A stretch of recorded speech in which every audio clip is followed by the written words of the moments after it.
Good morning, afternoon, evening, and night, ladies and gentlemen. Today I will be teaching you a lesson on Charles-Louis Napoleon Bonaparte, also known as Napoleon III. This slideshow was used as the background for my introduction video, and if you want, you can go watch that video, but let's get to the lesson for now. First, I'd like to start with the genealogy of Charles-Louis Bonaparte.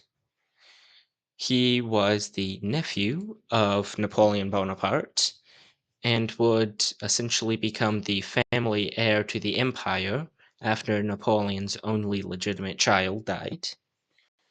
Of course, Napoleon's empire fell, so obviously Napoleon III could not actually become the ruler of France yet.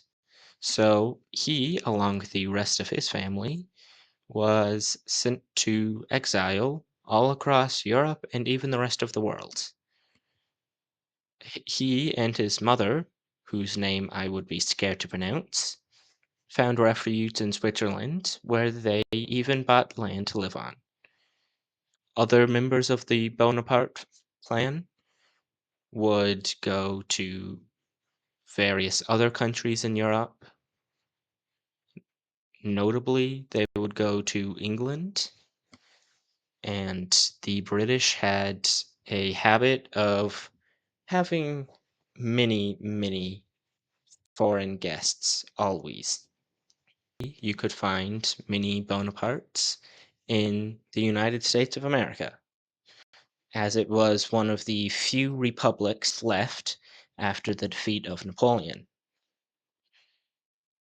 But our Charles Louis Bonaparte, of course, was just in Switzerland, which is very near to Italy, which at this time was broken up into many different states, most of them ruled by a family called the Habsburgs, whose most powerful member was on the throne of the Austrians. The Italians had, just like Germany, with all their small states, been really the playground of the larger European countries, such as Austria and France, for the longest time. And then they wanted their own strong country that could defend themselves. And so, during this time, Italian nationalists were constantly trying to overthrow the Habsburgs and find a force to fight the Austrians military. Charles Louis would involve himself in this process. He would be on the side of the Carbonari, which might be something that you've heard of. Their goal was the creation of said Italian state that could protect itself. I've said that Napoleon's only legitimate son did die not too long after the fall of the empire.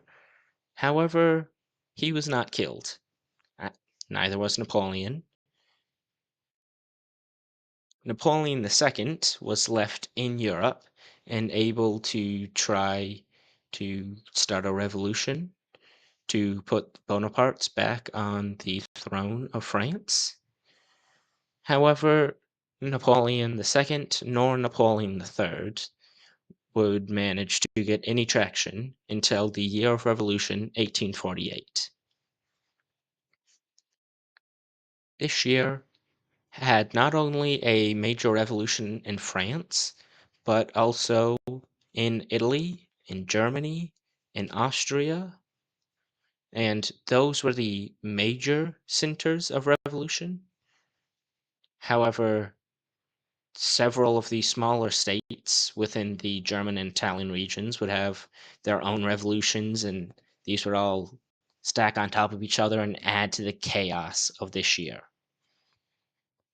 For France specifically, 1848 was the year that the king was overthrown and that they would create the Second French Republic.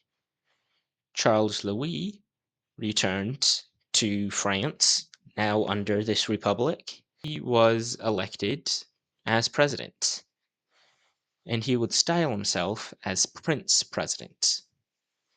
This is where I get the title of my channel. I think that even though Napoleon III is a very overlooked figure, he was still very important.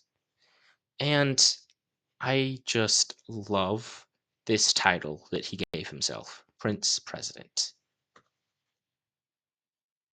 In his Prince Presidency, he, since he was a Bonaparte, he represented France being strong and powerful after the defeat of Napoleon made it seem for a time that France would never be able to stand up for itself without starting a whole new set of wars that could engulf Europe again.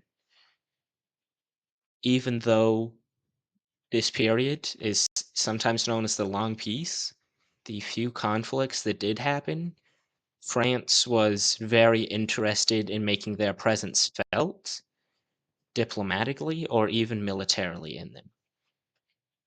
For example, one of them was the Pope, who at this time was in control of a country in Italy, was overthrown, and he had his people, who he had been governing, declare a Roman Republic. Charles Louis, a Catholic and a pious man, as well as seeking again to make France's presence felt, sent a military force to Rome to protect the Pope. That occupation would be continuous until all of the Italians were unified. There were 4-year terms for the president of the Second Republic of France under the Constitution. However, Charles Louis believed that he hadn't gotten the chance to fully implement his agenda that he was trying to get done during his term. He constitutionally wouldn't be allowed to continue. So he had a constitution with the Legislative Assembly over this issue, and this ended in him dissolving the Legislative Assembly, and then he would hold a referendum on whether the people supported the dissolution of the assembly, as well as if he would be granted the powers of the presidency for 10 more years. Not just an election. This was just like a yes or no, 10 more years, not the normal 4-year term.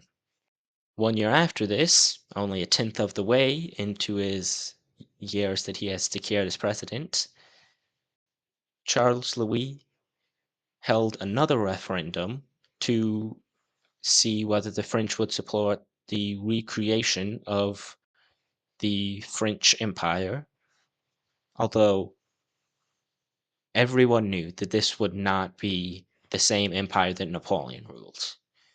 Europe would not allow that, just as they had not allowed the first French Empire to take over all of Europe.